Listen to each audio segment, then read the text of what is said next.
Hello, guys. This is the Jeremy Redskins Nation Cole page.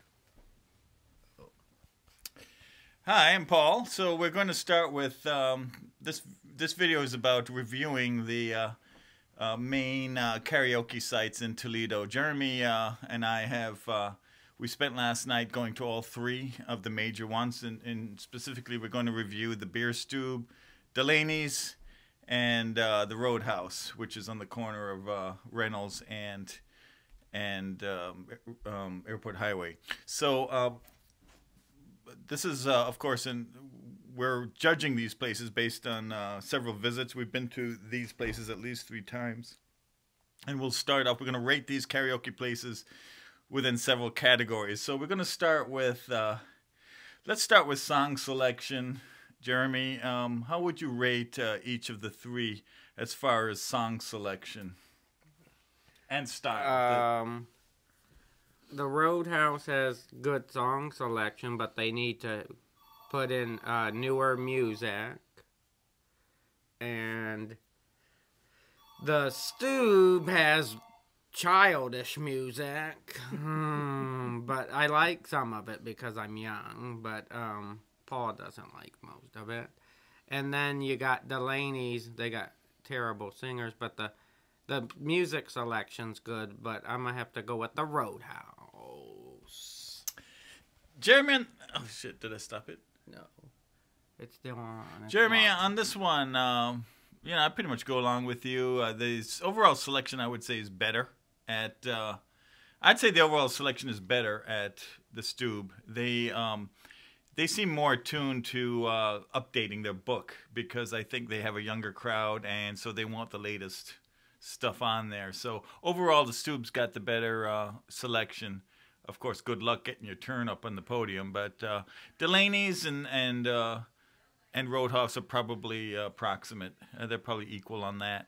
I don't think Roadhouse has updated their book since the year 2000, but that's just a guess. But let's look at some other categories. How about DJs? How would you rate the DJs in these places?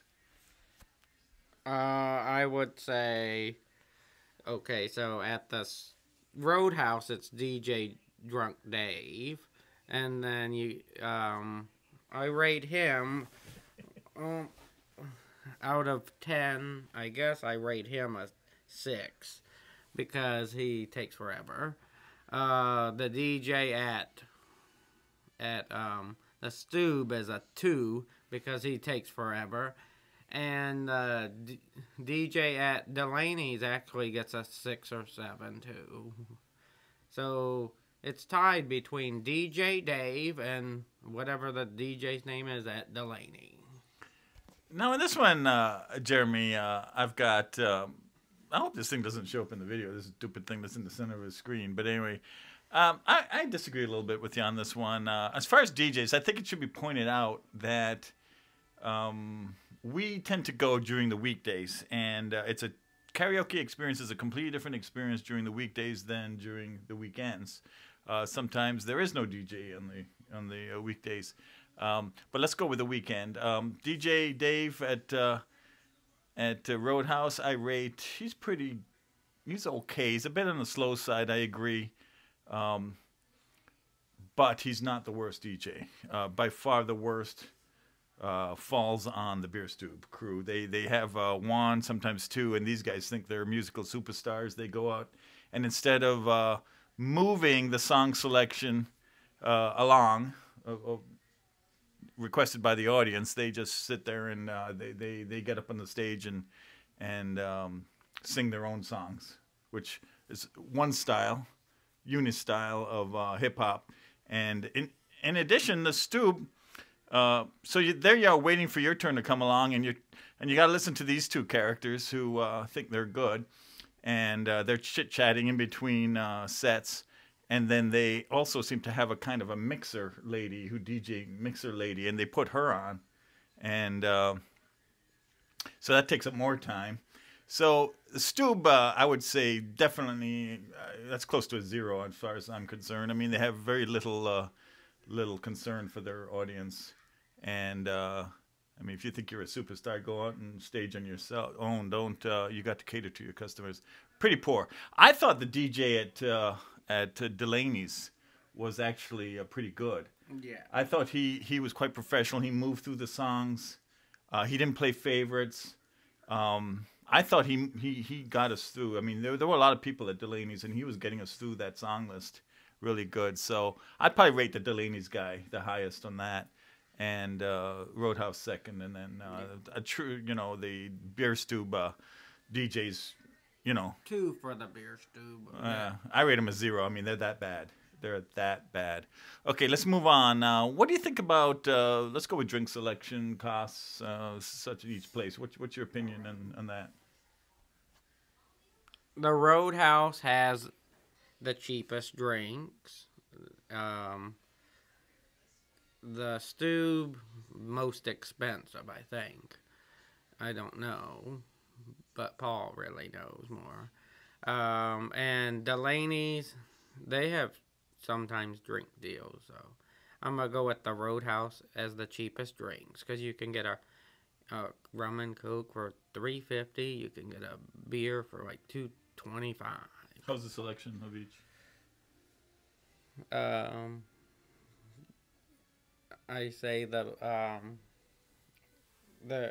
you want me to rate them? Well, not just general comment and selections. Do you know? I mean, do you get what you want? The best selections is the Stube. Actually, they have them a lot on draft and a lot in the bottles, and so the Stube has the best selection. Then Delaney's, then the Roadhouse, because Josh, and he's probably will watch this. Josh said he has more liquor at his house than the Roadhouse. So that's pretty funny. I didn't know Josh said that, but Josh is hard to compete as far as number and quality of liquor that he's got in his home. Yeah. I don't know what's going on with his phone, but anyway. Okay, drink selection. Roadhouse definitely. I didn't find it very wide in their selection. But they're the cheapest. They're the cheapest, yeah. I don't, even though I'm the one that pays for the drinks, Jeremy, I don't exactly keep up with the pricing. I just pay. I would say I have no problem with the costs at Roadhouse. Delaney's, I didn't really notice anything special. Their selection also is limited. By far the best selection is Beer Stube. They have the most. They've got a big place with multiple bartenders and so on. It is a cash-making place, Beer Stube. You can tell. I mean, you don't really have the homey atmosphere. It's for a large group of people, and they seem to be focusing on the younger crowd, which brings up the next thing. What do you think of the crowd, the type of audience you're going to meet when you go to these places? I mean, if please, go over what kind of crowd you expect if you go to either of these places to help our audience. I'm going to start with the Roadhouse then. Okay. The Roadhouse has nice people, great people there. The Stube is what Paul said for young like me, but I don't really like it that much because... Even though you fall in love with half the people? But there were some cute girls there. Delaney's. Would you fall in love with any of them? No, they can't sing. That's mean. They're kind of ugly. I'm going to be mean. They're kind of ugly there. So, I think the best people out of the 3 is the Roadhouse. Kind, nice people. Some of them are a bunch of idiots, but most of them are good. Well, Jimmy, I got to ask, I got to ask, when you go to these places, don't you fall in love with it at least 2 times each night when you go to these places? No comment. Not at the Roadhouse. Okay. So my opinion of the people, Stube. Okay, young crowd. Not my thing. The music selection is. Oh God, that's another thing we got to rate them on. Music selection. Or did we? Anyway, the music selection I think did that already. is pretty much based around hip hop styles. when you go to the karaoke, you want to make sure, obviously, that each place is open. This thing is not going to be showing in the video, is that stupid? No. Okay, so when you go to karaoke, obviously, you want a place that is receptive to omni styles of music. That means the audience would be pretty much equally receptive to country, to oldies, to modern hip hop stuff. You certainly, I think, want to avoid a place that is heavily focused in one style. And I would really say the Beer Stew comes crashing down in this area. They are very much hip hop oriented. It's also a bigger place, and your voice sort of gets lost, I think, in that. It's a huge place, really. It's for mobs of people. Roadhouse, very receptive to all styles. The singers, you get a variety, and you get some damn good singers at the Roadhouse. They just need to update their book and stuff. Yeah, but the people are very friendly and open to. So I would say the Roadhouse is more of a homey style. Delaney's, they seem to be open to different styles, wouldn't you say? I mean, you could play country or anything there, don't you think? I sang some country there last night. Yeah. Now, regarding the type of people, I would say, so Roadhouse, you got a mix, but they're mostly regulars that know each other, and they're quite friendly and open to you. I never seen anyone in a real bad mood over there. Delaney's, rough crowd. I would say that crowd looks... these are tough people. And one thing I noticed about Delaney's is they had, like, different groups of people all separated from each other. For example, there was a section of African Americans that we were close to. We were, sitting close to them. And they didn't get on till the end. It seemed like the music selection was dominated by this other table of bikers / white supremacists, with bald heads and, bodybuilding types. A weird lady that couldn't sing. Yeah, weird lady. Well, the guys couldn't sing, too. You get these bodybuilder types, and they go up there and look all rough and gruff, and then they squeak out their tunes, and their singing is just awful. One thing I noticed about Delaney's is that, with karaoke, you'll always have people who don't sing that well, but with Delaney's, they never get off the stage. I mean, these muscle builders, and they're all squeaking out their little tunes. There was a country old part there with a hat. So you got these kind of like bald-headed white supremacists on one side, and the African Americans on the other side, and then in the middle is a couple of old guys, and they're pretty much open to everybody, wouldn't you say? I mean, that old guy. Yeah. Well, there were a couple of them. They were nice, but Jeremy and I are average minus singers, right, Jeremy? I mean, we're not that good, but boy, we were like superstars over there. The singing was so bad. I mean, would you agree with that? Yeah. And the black people liked Paul's song and my song. Yeah. When the African Americans took over at the end, I would have to say that group was definitely the most fun. And they sang pretty good. They sang well, and they were very open to our tunes. Even though Jeremy sang a country song, they sang along. They loved my stuff, and that was definitely the fun part. They helped make Delaney's good. But I tell you what, I think not only is Delaney's a rough club, but I think the staff is kind of rough. I mean, they weren't that friendly. You remember that lady? She just frowns. She's like a hillbilly lady. No, but she frowns. I mean, it's like.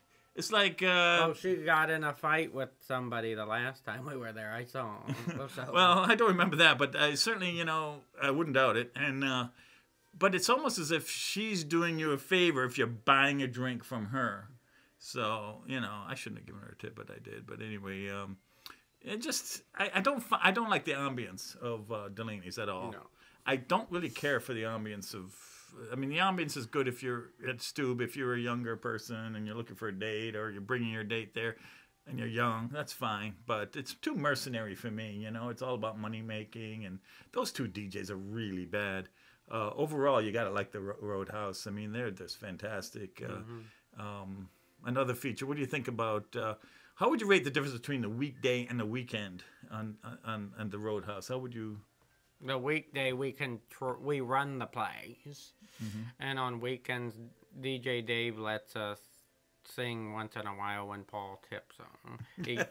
Then he plays our songs quicker. When he gets money, he's about money, of course. Well, just for the record, I didn't technically tip Dave just to put us on, but I figured it would grease the wheels a little bit. It did a little bit. Yeah, one, we don't want to get the Roadhouse in trouble because it's not like they let us use their equipment. What happens is Pam puts it on for us, and then she lets us type in our own songs. So, Yeah. and there's a great advantage to this because, as Josh pointed out, he says sometimes you start a song, you're experimental, you haven't done the song before, you put it on, and it goes way too fast. and it wasn't working, and so you just say, well, that's it, and you move on to the next one. So that's an advantage at the Roadhouse you don't have at other places, wouldn't you say? I would say that if you're an experienced karaoke singer, Bear Stube and all the other places are fine. But certainly if you're rather on the shy side or it's something fairly new to you, highly recommend the Roadhouse during the weekdays because chances are there's only 3 or 4 other people in the bar and you've got your group there and you're playing, you're singing the song and there's less reason to be shy. And come there on Mondays. We're mostly there. Or is it? Well, we go on Tuesdays, Wednesdays. Oh, sometimes. Yeah, one thing we should point out. Am I right, Jeremy, in saying that we're coming down heavily in the favor of the Roadhouse here in this review? Yes, we are. Okay, we're a little bit biased, but not much. Well, I mean, why? What makes the Roadhouse special to you over the other? We like the people there. We love the Pam, the bartender, and people like us there. Get to play our own tunes. And they know us there once we go there now. Get to play our own tunes. Get to play our own tunes. Wish they would update the machine, but maybe one day they will. Do you figure that you're more willing to experiment on the type of song? You're willing to try out more at the Roadhouse than anywhere else? Yeah. And why is that? Because you can, when you get to play a song you've never played, and then if it's too fast, you can play another one. At the other places, nope, you got to keep going. You got to keep going. Yeah, I would say that you're more willing to experiment at the Roadhouse because again, there isn't many people there, so there's no reason to be ashamed. Any other comments about karaoke, the karaoke experience at night you'd like to point out, Jeremy? Nope, I don't have any other ones. Okay, I'd like to make an observation. I think this is something I've noticed over. If you bring a group in, work buddies and so on, you'll find that the ones in your group that are most shy, they're the most reluctant to get up there. And often when they drink enough, finally they make their way to the stage. And once they have that taste, that first taste of actually singing, you can't tear that microphone from their hands. I mean, they just kind of go from song to song and not let anybody in. I find that an amusing observation. Would you agree with that, Jeremy? Yeah. Okay, so do you want to close it out? Yeah, I'm gonna. No, say Jeremy Cole next. Yeah, I'm gonna promote some of my friends' channels. Give a shout out. Please subscribe to the Jeremy Redskins Nation Cole page, and shout outs to John Breakdown. Subscribe to his channel. Brian Head in the Box. Brian Head in the Box. Miles Stanley, I think his name is, on YouTube. Grimm's Toy Show, which he never subscribed to mine yet, but I'm going to promote him because he's one of my favorite YouTubers. And then I got one more. His daughters, the Grimnets. And yeah, and Paul's got something to say. Yeah, I just want to clarify that with Brian, our friend Brian. It's actually Head in the Box is the name, not Brian's Head in the Box. So it's Head in the Box, and these are all good people, Jeremy, and you're getting quite connected here. So for Jeremy Cole's Redskin Nation Cole Station, this is Paul and Jeremy signing out. Yeah, we're out, and I got 28 subscribers, so I need some more subscribers. If you like funny videos and good videos and informatives, and I do game streams sometimes too if you like that. So yeah, all right guys, I'm out. Redskins Nation for life, Patriots Nation, Ohio State too. All right, bye. Isn't that great? Mm-hmm. Yeah, make sure you get the sound on that.